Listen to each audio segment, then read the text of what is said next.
नमस्कार दोस्तों, मैं दिनेश।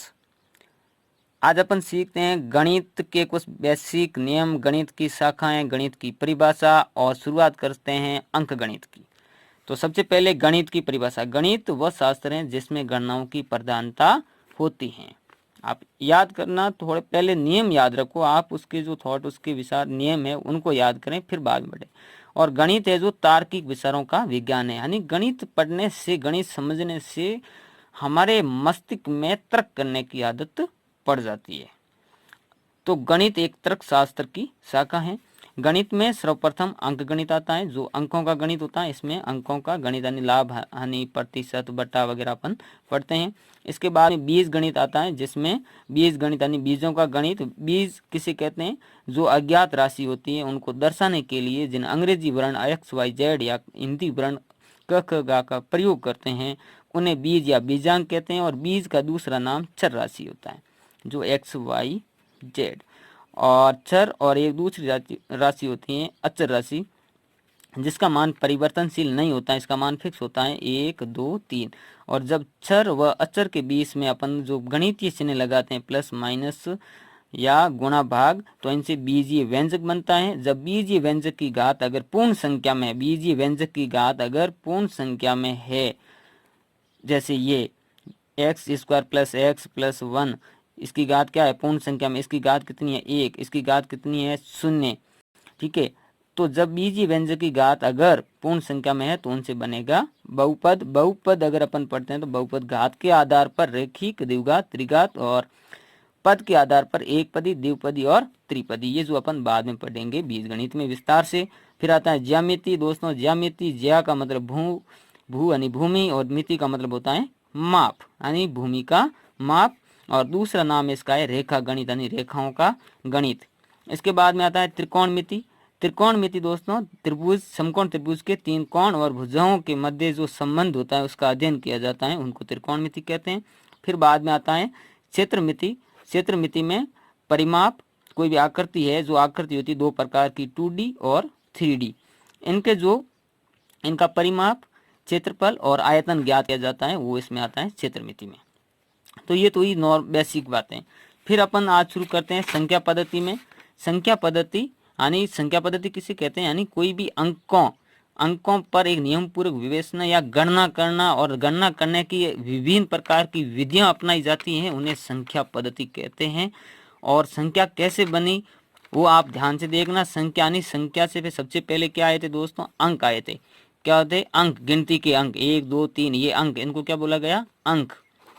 अंक और अंकों के मेल से क्या बनी? संख्या बनी। अंकों के मेल से यानी अंकों को इकाई, दाई, सैकड़ा पर रखने से जो पद प्राप्त हुआ उन्हें संख्या कहते हैं। जैसे मैंने अगर इकाई को सैकड़ा पर, 1 को सैकड़ा पर, 2 को दाई पर और 3 को इकाई मान लिया तो 123 ये मेरी संख्या बन गई। अगर मैं इसको 1, 2, 3 रखूं तो ये मेरा अंक हो जाएगा।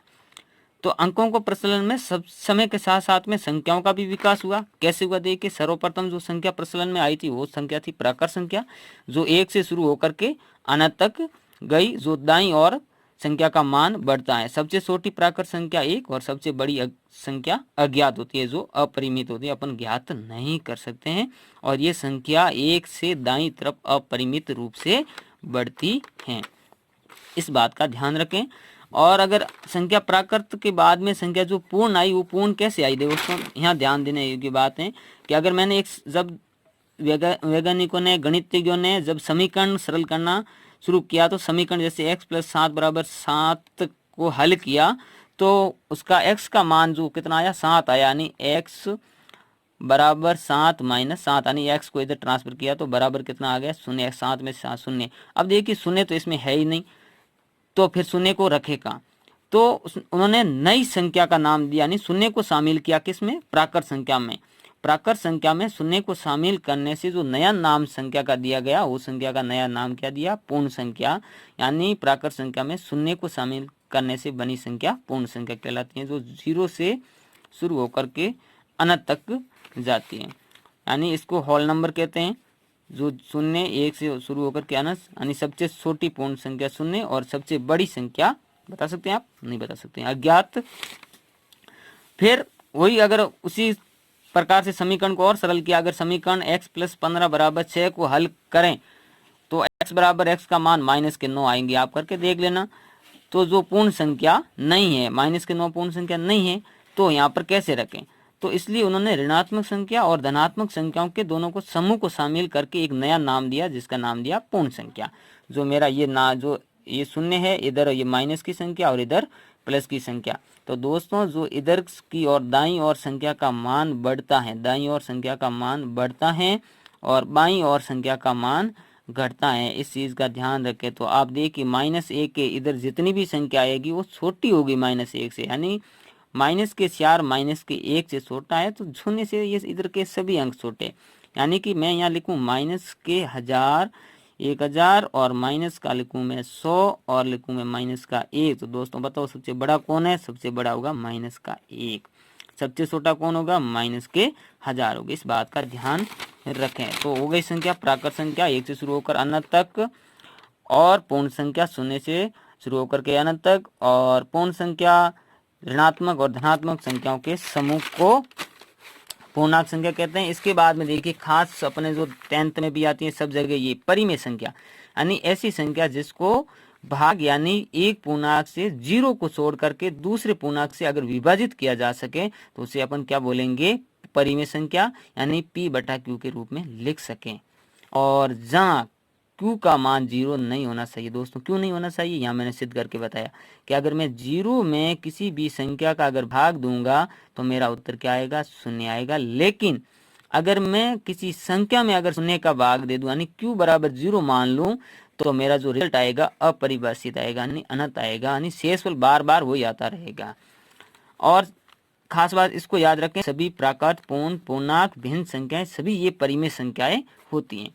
और खास परिभाषा परिमेय संख्या की क्या है? परिमेय संख्या यानी P/Q, यानी P में Q का भाग देने पर भागफल में दशमलव के बाद अंकों की पुनरावृत्ति होनी चाहिए या दशमलव के बाद भाग शांत हो जाए। यानी कि आप देखिए अगर ये मेरे परिमेय संख्या बनाइए, परिमेय संख्या का जो ग्राफ बना हुआ है, ये आलेख, ये 0 के इधर और ये इधर, जो ये संख्या मेरी परिमेय संख्या है, यानी कि मैं अगर P में Q का भाग दूं तो मेरा जो भागफल है जो दशमलव के बाद में या तो शांत हो जाए, यानी कि शांत हो गया तो ये मेरी परिमेय संख्या है, या मैं P में Q का भाग दूं तो दशमलव के बाद में अंकों की पुनरावृत्ति हो, जैसे 1 2 1 2 1 2 ऐसे, तो मैं 1 2 के ऊपर बार बना दूंगा, इसको बोलते हैं बार। इसका मतलब है कि ये जो है बार बार आ रहे हैं, इसको मैं बोलूंगा परिमेय संख्या, अन्यथा होगी अपरिमेय संख्या। और दो परिमेय संख्याओं के बीच अपरिमित रूप से अनेक परिमेय संख्या होती है, यानी अनंत परिमेय संख्या होती है। और अगर आप ज्ञात करना चाहें परिमेय संख्याओं के मध्य की परिमेय संख्या तो a + b/2, यानी ये पहली परिमेय संख्या प्लस दूसरी परिमेय संख्या, और भाग देना है, डिवाइड करना है 2 से, तो अपन को उनके मध्य की आ जाएगी। फिर अपन ऐसे जोड़ते रहे तो अपन को अनंत परिमेय संख्याएं प्राप्त होगी। अपरिमेय संख्या ऐसी संख्या जिसको P/Q के रूप में ना लिखा जा सके, अर्थात जो परिमेय संख्या नहीं है, ये भी बोल सकते हैं जो परिमेय संख्या नहीं है वो अपरिमेय संख्या है, उन्हें अपरिमेय संख्या कहते हैं। ई और पाई ये दोनों अपरिमेय संख्या है। ई का मान 2.8182 और पाई का मान 3.1416, ये अपरिमेय संख्या माना जाता है। और अगर ये अपरिमेय √2 √3 यानी जो पूर्ण वर्ग नहीं है और उसको अंडर रूट में लिख दें तो वो सारी संख्याएं अब क्या होगी? अपरिमेय।